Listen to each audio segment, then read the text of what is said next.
right. Hi, everyone. We're right on time. This is good. Really excited to be here today to share with you some of my experiences building platforms to support internal software development. When we're doing this, there's lots of tools I'll talk about and techniques that we use, but what I really want to focus on today is how building an API for that platform can make a really big difference in how you can evolve your internal platform. I know we're all here on a platform track at a technology conference, so we're probably kind of on the same page on what platforms are, why we have them, why we use them. But I'm gonna spend a couple minutes just solidifying that, making sure we're actually talking about the same thing and you see where I'm coming from this. So internal platforms have become all the rage. And it comes from the idea that we're all here to build software that supports the end user having a better experience, doing more with less, and that's true from a sustainability point of view, from a user experience point of view, and otherwise. But as software developers, as application developers, we have a lot on our mind when we're trying to produce this software. We have to worry about security concerns, support, cost, and everything else, and there's a lot of complexity to delivering value to our end users. And that's all, you have to worry about that no matter what application you're writing. And so we started with this idea of trying to reduce that complexity on application engineers with that idea of the dev and ops model. That idea that some people can focus on the end user's application and some people can focus on operating that, handling that in production and at scale. For those of us that have worked in this world, we know that it has its benefits, but it really challenges us on the ability to deliver quickly. We get stuck in that world where you're waiting for someone else to do something, you have different priorities. App devs want to move fast, ops engineers want to be safe. Those can feel quite conflicting, even when both are just trying to help the end user in the end. So we introduced an idea of the DevOps model. This is where now all of a sudden you have everybody's skills in one team. That team now has the same focus about delivering value and making sure it can also scale and be valuable to the end users, all in one team. And this has been fantastic. We've sped up tremendously. We've given autonomy to our teams, but it's also had its challenges. When you get to a certain scale and a certain number of teams that are operating in this DevOps model at an organization, you get a lot of duplication of effort. So that goal of trying to provide value to end users, all of a sudden, large percentages of our time are focused instead on non-differentiating things like infrastructure, scaling, security. Non-differentiating, not unimportant. And so we want to talk about what comes next. And there we are in the platform model. Just to be clear, I don't think this is a silver bullet. I don't think this is going to be that in 5-10 years' time, we're not going to end up with another model coming that's going to improve on this. We will. But it's trying to learn from the lessons of our past and improve on that. So in this model, we have a set of DevOps teams, all handling the creation and the operation of their software, but acknowledging that some of that software is internally facing. So you have a team that produces and operationalizes tools to help other teams produce and operationalize their software applications to their end users. Those internal-facing teams are often called platform teams, and they can handle a lot of that non-differentiating but important pieces of operational code. So as a platform team member, if you've ever been there, or if you work alongside some of them, there's a lot you have to try and optimize for, and you have to balance. You want to think about things like, how custom does your business really need to be? Can you just buy a platform and bring it in and use it? Or do you have certain special things, special sauce to your business that you need to include? You also want to think about how easy it is to extend that to new capabilities. Are you an organization that is bringing in new technologies and new opportunities internally, and you need to introduce new capabilities all the time? Or are you quite stable? You need to think about the idea that the application developers, your users, may need things quickly. So we talk about in that old dev and ops model that things were slow. It might take weeks or months to get a new server because it involves ordering power cords. We moved into DevOps world, we moved into cloud, those things sped up. People's expectations are to have things quickly today. can you optimize for a fast delivery of a new resource to teams? And you need to think about where that line is between your platform and your application teams. Where does the cognitive load, where does the understanding of how this runs need to sit? How far up the stack? So if you're on the platform team, you may, or use a platform at your organization, you may notice a few different patterns. I'd call this the pattern where the focus is on business customization. And you may see tools like a Jira or a Slack, Trello, anything where it's custom requests for an item that goes to the platform team and kind of goes into the magic box and comes out. And the magic box may have a lot of automation behind it. It may have code that is running, but it's very customized to the business, and people are waiting on a ticket system of some sort. So it does tend to be more slow, more manual, require prioritization, and challenges along those lines. But you get that business customization. You may want to optimize for things like new capabilities. This is where everyone just gets a key to the cloud. The cloud providers that we have, AWS, GCP, Azure, these are fantastic at covering the requirements of most application teams. They can give you databases and queuing systems. They can host your applications on containers or VMs. You are completely unblocked if you're handed keys to the cloud. They have an on-demand and self-service API you can use. But if you're in charge of governance or cost or compliance within your organization, becomes quite a nightmare to keep track of where everything is and try and lock that down later. So if you want to optimize for quick access to new resources, you may try to limit from being an API of the cloud to being an API of something like Kubernetes. It's a widely used, consistent API that can get people up and moving. But it's not really a platform. It's almost closer to infrastructure as a service. It's a very low-level API that requires a lot of deep learning to use effectively. So there's still challenges if you optimize there.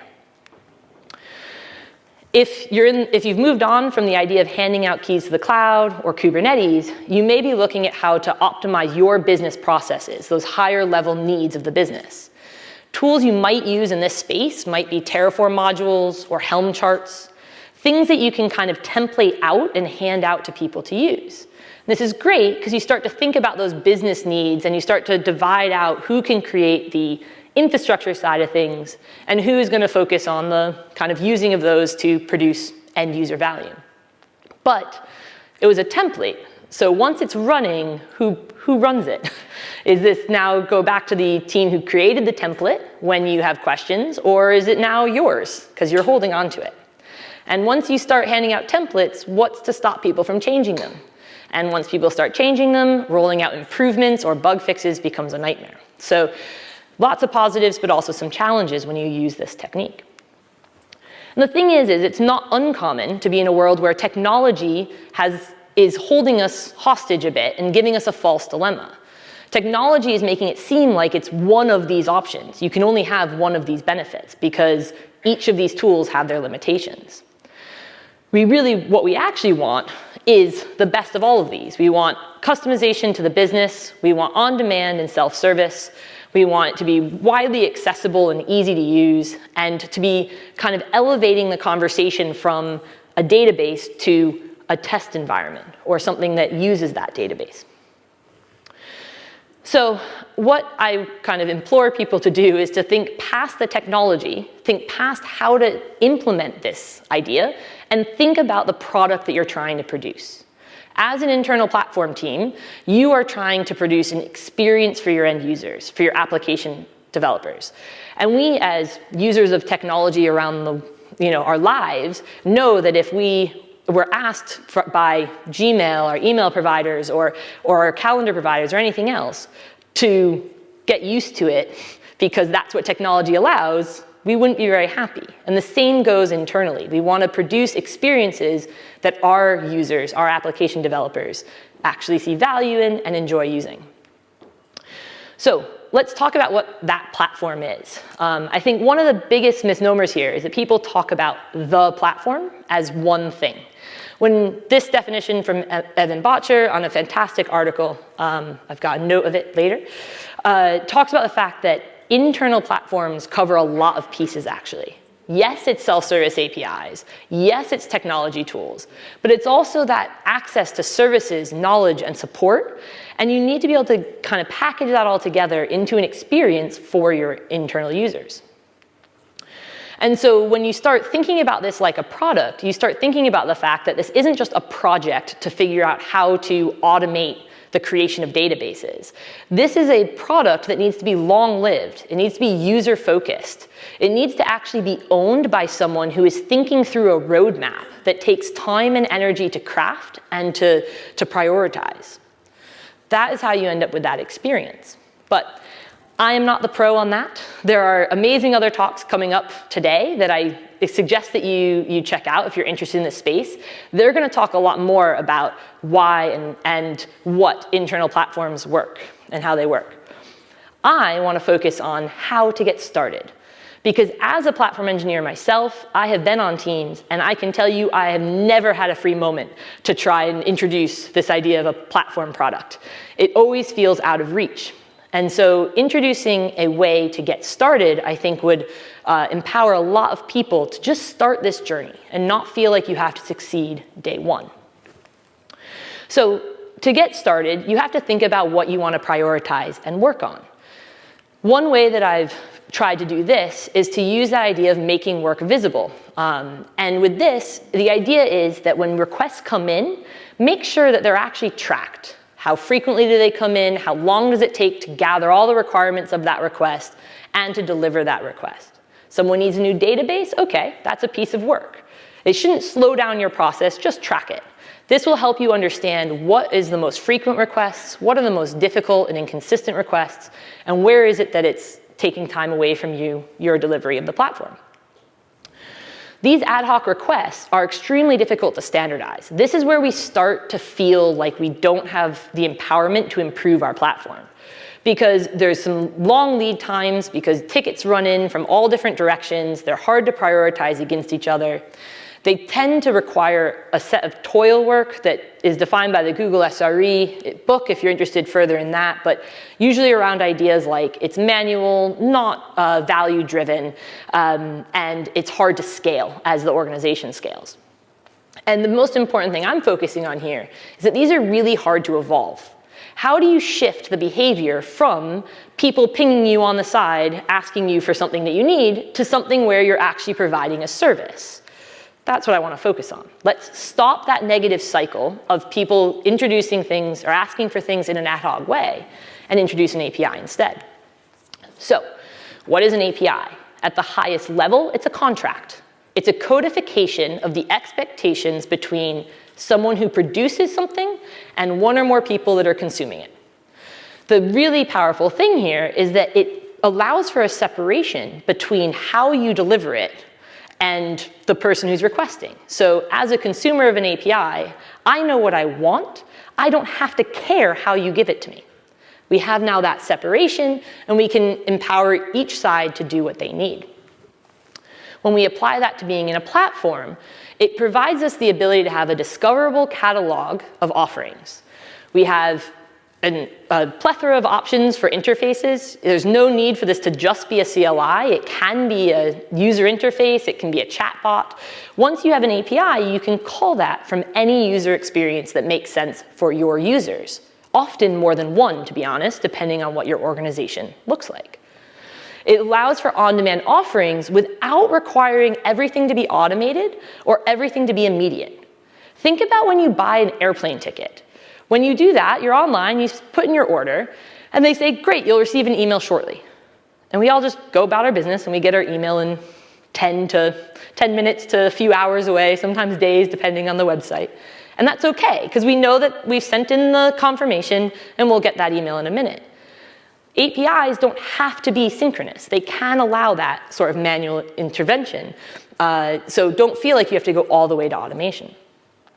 And that's how we allow that idea of a do-nothing script, if you've seen that before, where you provide that interface of a script that tells you what needs to be done. And as you automate things, that's fantastic, but you know what pieces have to be completed. And that's the idea of a do-nothing script. So platforms, the reason why it's hard to get started is because they can be daunting. They are a product.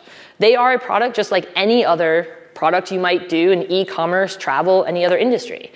You have to think about things at the user interface level, like what options do you want to provide, and are there going to be validations on those options? What are the kind of higher level offerings that might be called paved paths? You also have to think about all the business logic behind the scenes. What are you going to do about your security and your auditing? What are you going to do about FinOps and cost allocations? How are you going to handle your customer requirements that are individual and customized? How are you going to handle upgrades and deletes, onboarding, offboarding? And how are you going to do this on a pretty diverse set of technologies and set of infrastructure? You might have some code you can declaratively write. Others you have to make requests to APIs themselves. How do you mix all that together? Then, of course, there's actually sending it to that infrastructure. How do you keep track of what infrastructure is available to you, on-prem, in the cloud, in a cluster or not? How do you manage that infrastructure changing, evolving, and making sure that the requirements you have, the resources you need, get to where they need to be to run? I would advocate that you can start with an API-first mentality.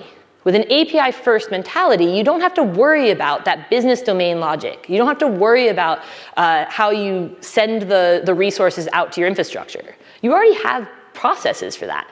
Worry about that contract you have with your users, how to get started with what are the fields that you care about from them, what validations do you require, how do you make sure that you have the right conversation with your users.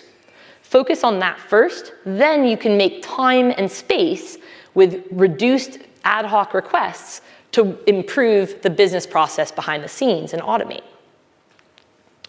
So I would advocate that a goal would be to create a simple API that has the maturity to handle complexities as they grow. You don't need to worry about all the complexities day one. Get started with starting that muscle memory of going to an API, going to a catalog of offerings by your users.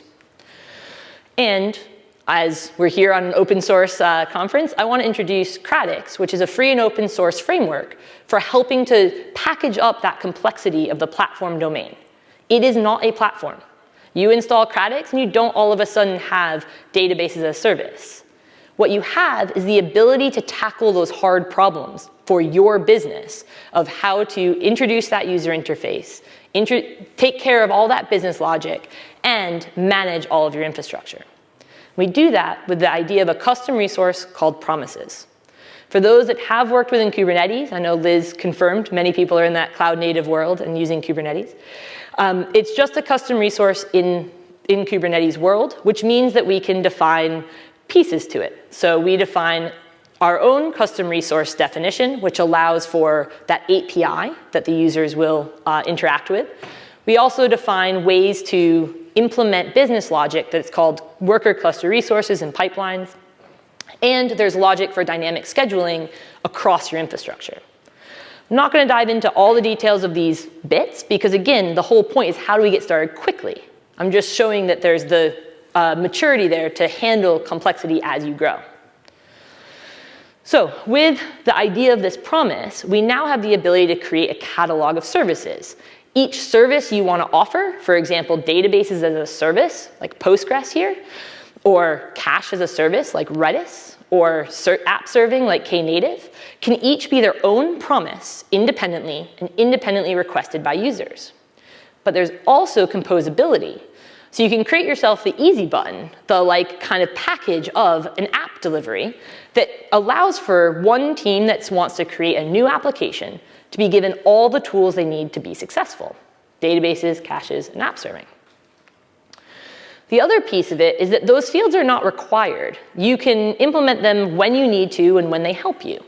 So in the idea of introducing an API with minimal effort, we don't need to worry about the provisioning side of the promise.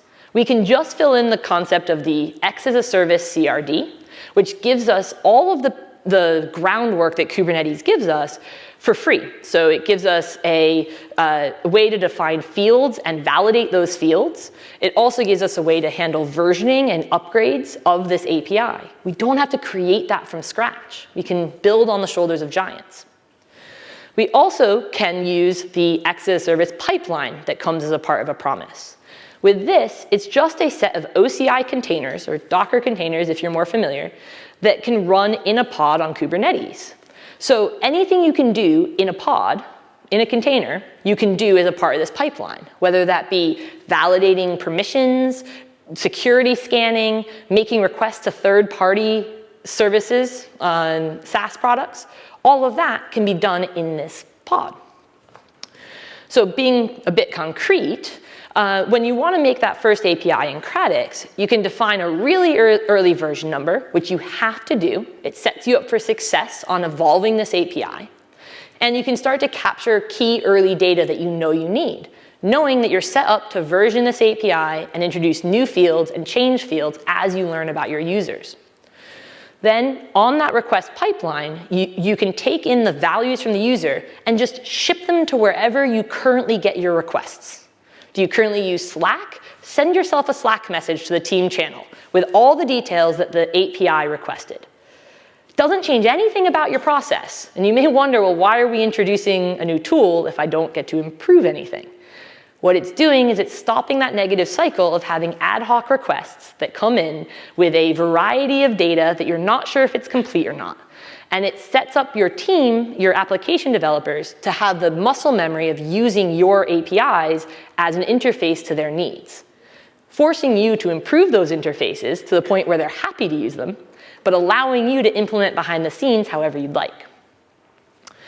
So I'm going to jump into a demo now, which is going to showcase using a promise from the marketplace. So we've got a marketplace of available promises that can get started quickly. Specifically going to use the Slack promise, showcase how to use it by itself, and then how to evolve that ability to send a Slack message into an API that can help you get started as a platform team. So let's see. All right, so I have my magical assistant here that will type for me. What we're going to get started with, how's that for font size? Is that OK for everyone? Is that good? OK, cool. We have a kind cluster. This is a Kubernetes cluster running on my local computer. I've called it platform to indicate this is like a cluster that I'm, as a platform engineer, kind of controlling the software on. You can see that on that cluster, I have Cradix running, so that's a set of pods that are running, and that is what's going to manage this API for you when you define the pieces of the API. So I need to go ahead and get that promise from the marketplace, so I'm going to go get that Slack promise, and I'm going to save it into a folder called database, because I'm going to evolve it into a database promise eventually. With downloading that, and yes, that was SVN from GitHub, got a lot of crap for that before. With downloading that, we'll get into the directory, and you can see that we have a few pieces to this promise from the marketplace. Those are README we'll just look at in 1 second. There's an internal directory which has some tools for encouraging people to actually edit the promises and make them their own. It has some helper scripts that we'll use. But all you actually need to get started is that promise.yaml that can be installed immediately onto a cluster, and an example resource request so that you can see what the experience would be like for your users, the application developers. So let's get started with the README, because we are going to be posting to a real Slack channel. Oh, shoot. Give me 1 sec. Take that out. I need to go get my password really quick.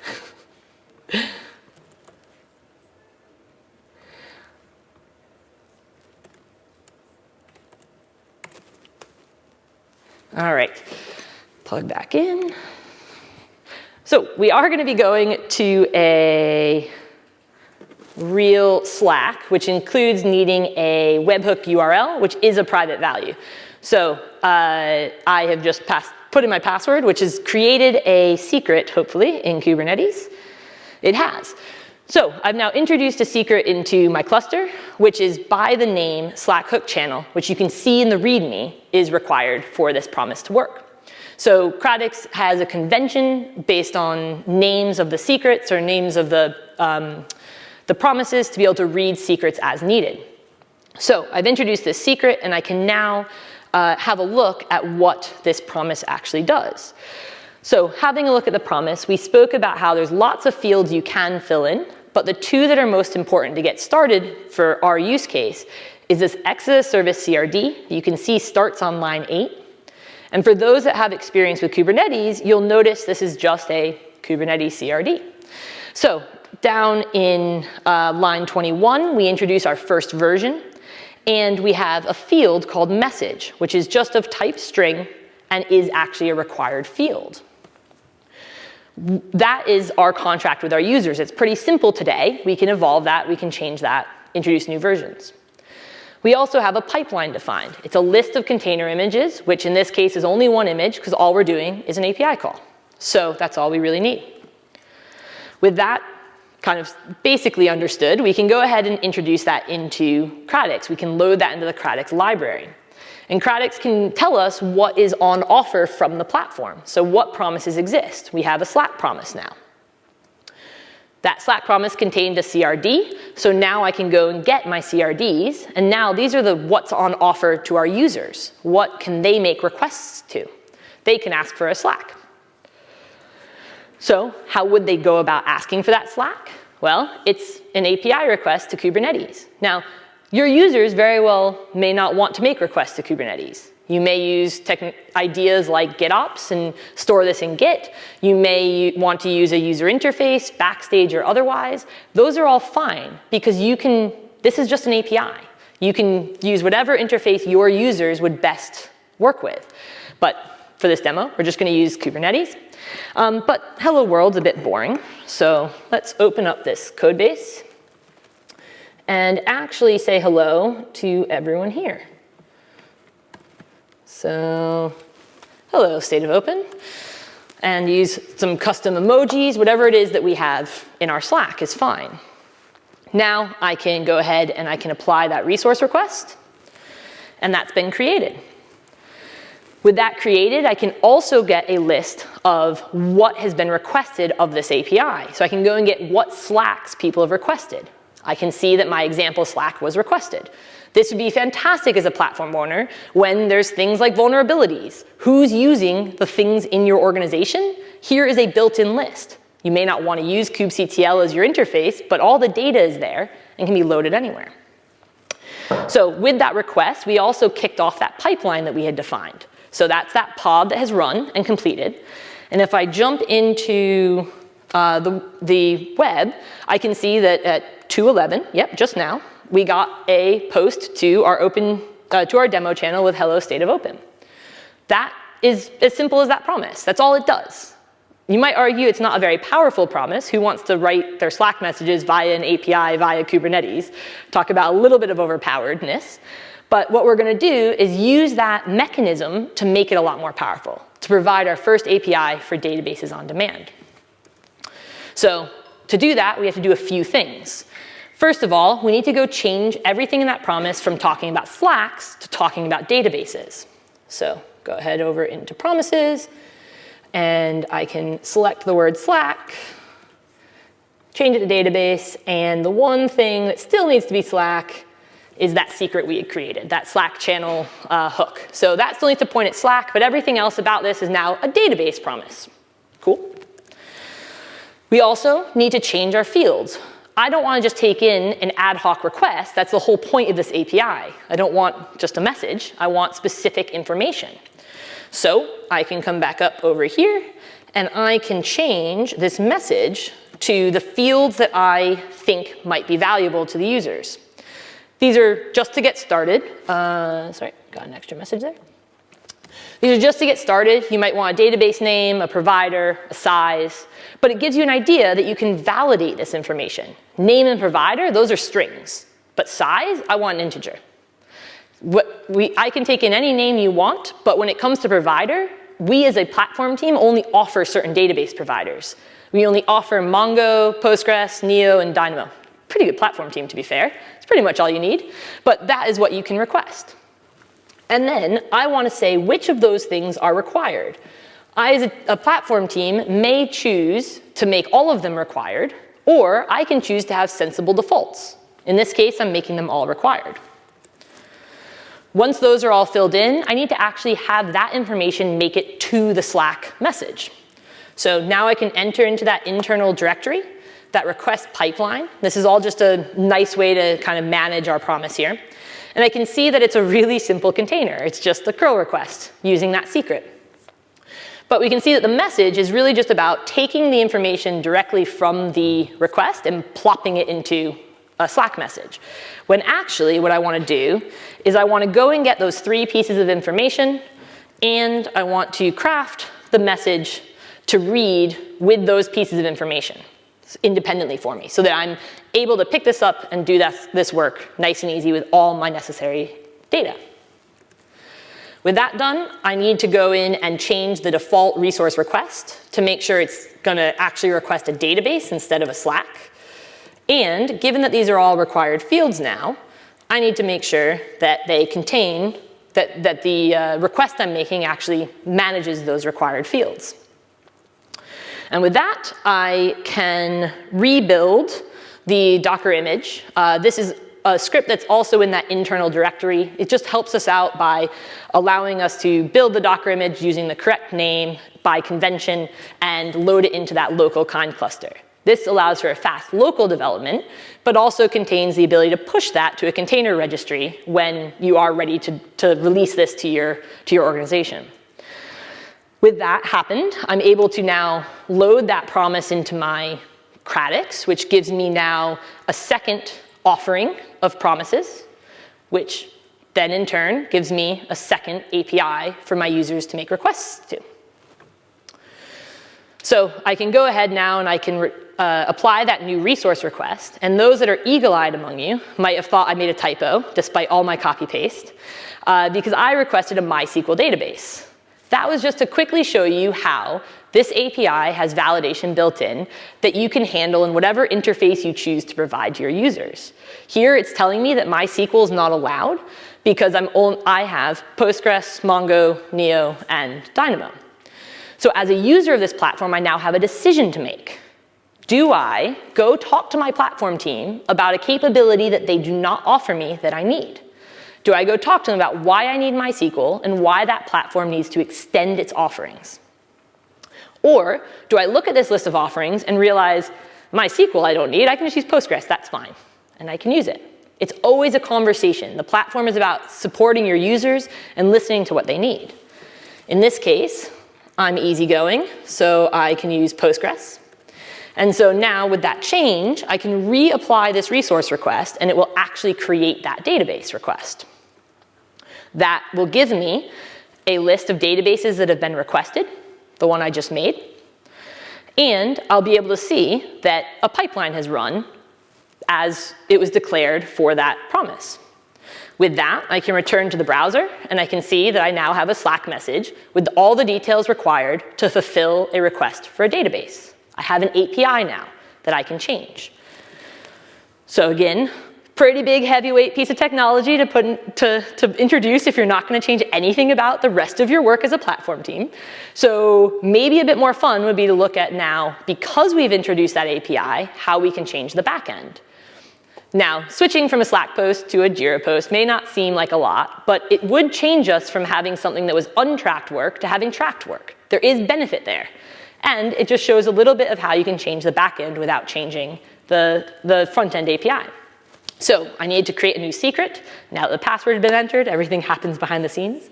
And I can see that I now have a Jira API auth secret in addition to that Slack channel hook. I need to now make sure that that secret is something that the pipeline can read. So I go back to the promise where I have that Slack channel hook, and I introduce the new secret. This is how the convention of being able to read secrets from your pipeline based on the name of the promise. From there, we need to change that pipeline now from posting to Slack to posting to Jira.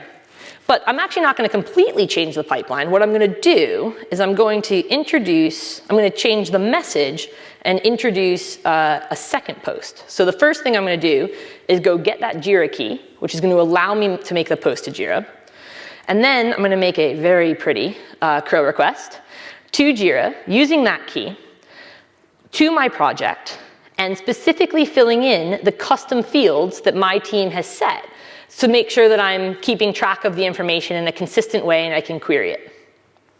And I'm going to still make that Slack message, because what I'm going to do is send to my team a notification that a new request has come in. This can help my team know that they have to prioritize user work. And maybe in the future, when everything's automated, we don't need that Slack message. But for now, I don't have to have that delay of someone's posted something to Jira and then sends me 10 messages being like, did you see my Jira? This is going to make sure that that's saved. So with that, I need to build and load that pipeline image again. And while that's doing the build and load, I can update the resource request name because this is a Kubernetes resource, which means that I wouldn't be able to make something by the same name. So I'm just going to call this the Jira example. I can make some changes here as well. Like this is the Open UK one, and change the size, just to show that it's a bit different. With that, I can reapply that promise file, and you can see that we actually didn't change anything about the promise. That API has stayed the same. But what we've done is configured new credentials for this to be able to exercise that container. Now I can make a request for another database, which means that I now have 2 database requests in my system. And I can go and see that I have a second pipeline running, which is still currently running. And with that, I should be able to see that a new request has come into my Slack, but now it's a simple link out to Jira. And when I click on that, I load up Jira, and I've got all the information here that I just put in: Open UK, size 2 gigabytes, etc. So I've now been able to change the implementation behind my API without impacting the users at all. Of course, I will need to impact the users as I introduce new features, but that's what they'll be looking for. They'll be asking for the ability to make MySQL databases. They will be asking for the ability to configure other pieces, like maybe when maintenance is for their database. We can introduce those as fields as we understand the needs of our users, because we now have this API. So with that, just to kind of capture a few of the things that I think are really valuable here, is that as an engineer of any type, let alone an internal engineer, I think you can feel the pains of toil. And it can feel impossible to move because you're just perpetually doing business as usual work, feeling like people are always asking you questions, always needing to do something, and you're not actually improving things. You're just kind of treading water. But there are ways to improve things. And it's OK for communication to start in a manual way. To start with that API, just sending a Jira ticket, just sending a Slack message.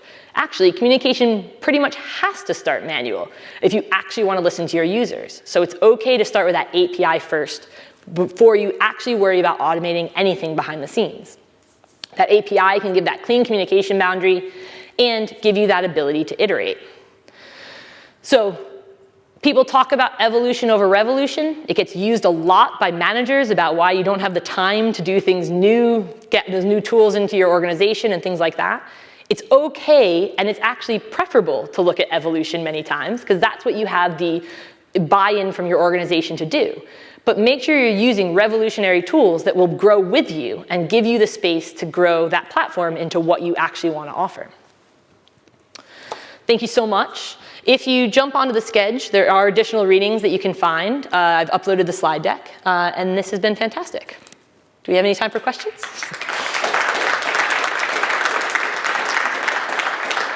Yeah, I think we have a few minutes for questions, if anyone has any.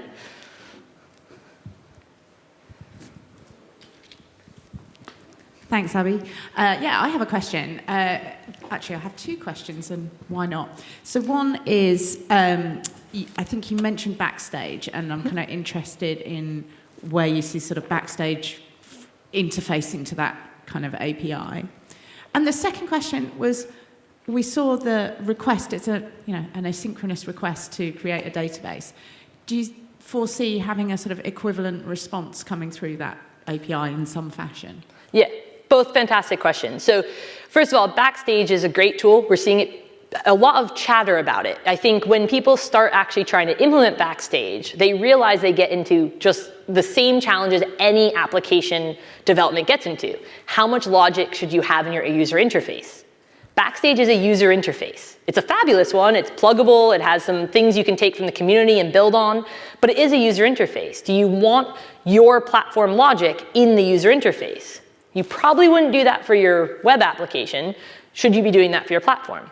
So where I see Cradix fitting in with that is perfectly. We actually have a demo on our blogs of how you can drive a Backstage user interface from a promise. So co-locate that user interface in Backstage using GitOps methods of storing in a repository and driving Backstage from that. Co-locate that with all the logic of how you actually implement that as a service, whether it be a post to Slack or whether it be something more automated. So yeah, I think that there's a lot of space for them to work together a lot. The other question was around, give me a trigger. Asynchronous. Oh, the asynchronous, yes. So yes, again, we're able to build off of the amazing framework that Kubernetes provides. So Kubernetes has the concept of statuses, where you can post back information, and that's just JSON. So we do have the ability to post statuses back, and so at the most basic level, it could be a pointer to like go here to learn more about or to go find the secret, connection string for your database. It could also include like statuses of provisioning and re-update that when things are done. You can have a process within your platform team to say done provisioned. Yeah, so we use statuses to be able to communicate back. Anyone else? Yeah, I had some questions, yeah, actually. Please. I also had two questions. I just have to keep track of them. So one was, how would you compare with, let's say, using Terraform modules, like curated Terraform modules you would offer to your consumers? I can see some similarities in some ways. And second question is how easy it is to add a promise to the marketplace. So you don't have to reinvent the wheel every time you want to. Yeah, those are both great. So I mentioned Terraform, and I'm a big Terraform user myself. It's an extremely useful technology, but it's code, and code isn't an API in my experience. So I have been the platform engineer who's offered Terraform modules to software engineers before, and they look at HCL and they go, what? Or they go, ooh, new thing, and they go completely down a rabbit hole away from whatever it is they were meant to be working on and go learn all the ins and outs of Terraform. Both of those outcomes are not exactly what we're looking for from an organization point of view. So Cradix is nothing without the tools behind it. So without great operators, great Terraform modules, great Helm charts, all it is a front for it. So what I would imagine a situation being is you'd create a promise that then would call those Terraform modules as a part of the pipeline. So you can use tools that have operators in clusters that apply the Terraform, or you can call out to Terraform Cloud or to a tool like an Atlantis that can run your Terraform for you. However you currently run Terraform, your pipeline would run that, rather than someone needing to come in and copy paste the code and figure out how to use your module. And I once again forgot the second question. The second one was about the marketplace. Yes, marketplace. So everything about Cradix is Apache 2 license. So it's all open source. We'd love to have both feedback and contributions to the code itself as well as the marketplace. The marketplace is meant to be globally available, but we expect there to be a world where organizations use both the widely public options as well as create their own internal marketplaces. As for adding it, it's as simple as a Git pull request. So yeah, you can go ahead and use the ones that are there. They're all pretty kind of easy to get started with and likely will benefit from more kind of business-specific needs being built in as you get to using them. But they're as simple as a Slack one just to get started and then extend. So, and the tools are all there. Cool. Thank you all.